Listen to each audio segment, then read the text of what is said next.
Hey, I know it's a lot of just these Tucker Carlson types who are talking about the Great Replacement Theory or Marjorie Taylor Greene. And of course, also the perhaps most politically powerful Republican in the country. I give you the nation's highest elected theocratic official in the country, Mike Johnson. I know you had your meeting at the White House.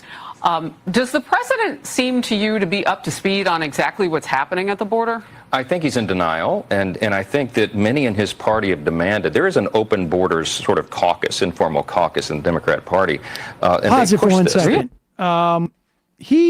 They are going on a full offensive here because the Biden administration, in sort of a little bit of a triangulation move, if you ask me, offered up a really draconian border security bill. And the worst part about it, frankly, is that there's no other part of it. You've heard the term comprehensive immigration reform. That was back when people thought you could negotiate with the Republicans, although I think it was quite clear that wasn't the case.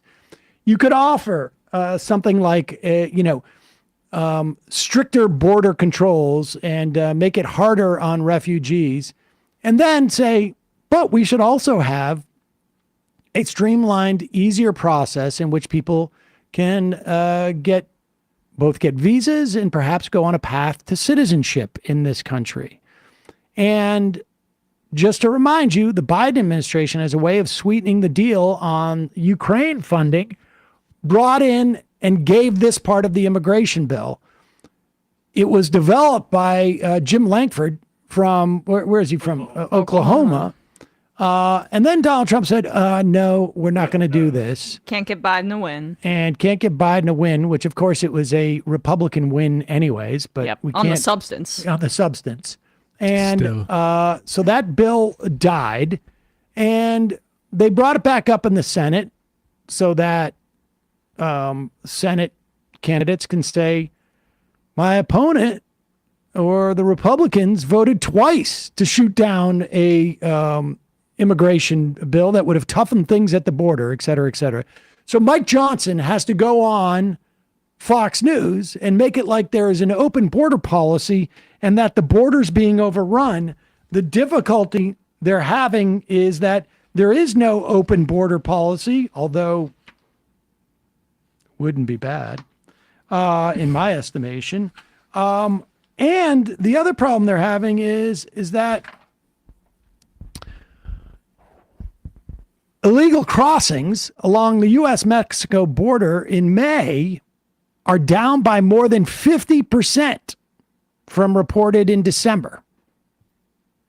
It's almost like these things come in waves. Still, though. Yeah. It's down to 3,700 apprehensions of migrants between official ports of entry. Now, all of this is kabuki. It's just a way to basically scare their base. But here is Mike Johnson doing just that. I know you had your meeting at the White House. Does the president seem to you to be up to speed on exactly what's happening at the border? I think he's in denial, and I think that many in his party have demanded there is an open borders sort of caucus, informal caucus in the Democrat Party, and they push this. Really? They push this agenda. Yeah, really? And the reason is, Harris, everybody asked me, I've been in 110 cities in 29 states now in the last 5.5 months, moving around the country, campaigning with our incumbents and candidates. Everywhere I am, no matter where I am in the country, everybody says, why? Why would they do this? There's such a catastrophe for the country. Why would the president knowingly allow this? Because they wanted to turn these people into voters. That's plain. And they want to change the outcome of the census in 6 years. It sounds sinister, and it is. And they've exacted untold damage on the country. What about the H.R. 2?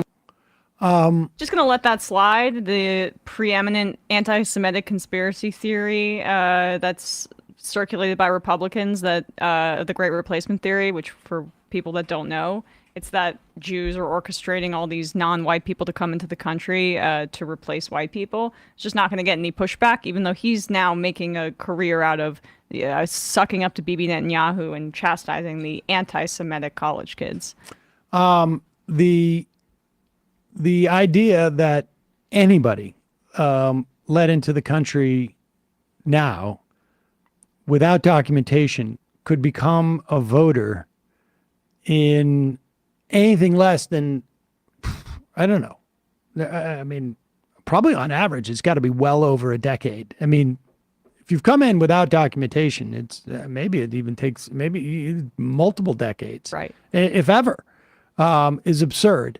And in terms of the census, more often than not, if you're an undocumented migrant, you avoid the census because you're afraid of doing it. Now, it just so happens that there's that pesky, what's that document? Oh, the Constitution. Right. That says we count how many people are in the United States. And we don't,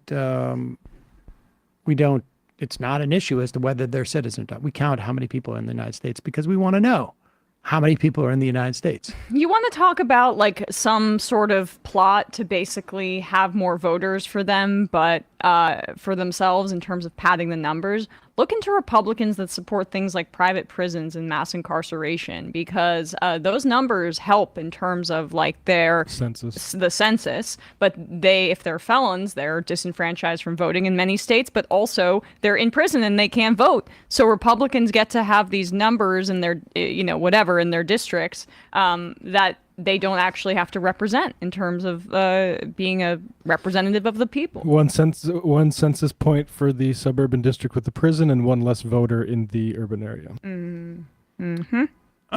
Win-win, folks. And, that it's the same dynamic with undocumented immigrants. If you, if they end up registering for the census, I should say, the number 2 and 3 states that would have the greatest benefit from having undocumented immigrants would be Texas and Florida. Because if they're counted in the census, that means more representation, more dollars, essentially, federal dollars flowing into Texas and to Florida, but without their ability to vote and elect their elected officials. Just want to make that clear. Texas and Florida benefit off that mightily. Jointberg. No, Emma, you don't get it. If you Joe and T-Berg? Right. Or is it Jointberg? Well, Joe and T-Berg. All right. No, Emma, you don't get it. If you spout anti-Semitism on Fox News, you're a patriot who believes in Israel's right to defend itself against anti-Semitism. If you're Joe Biden, who offers regressive border policies and funds Israel's genocide, you're an anti-Semite who's in denial, who wants open borders. I don't know how to make that more clear for you. Oh, this sounds super clear. Thanks, Joe. There you go. Hey, folks, don't forget to hit the subscribe button and check out our daily show. We do it every day at 12 p.m. Eastern for about 2.5 hours. We even take phone calls. You should check that out.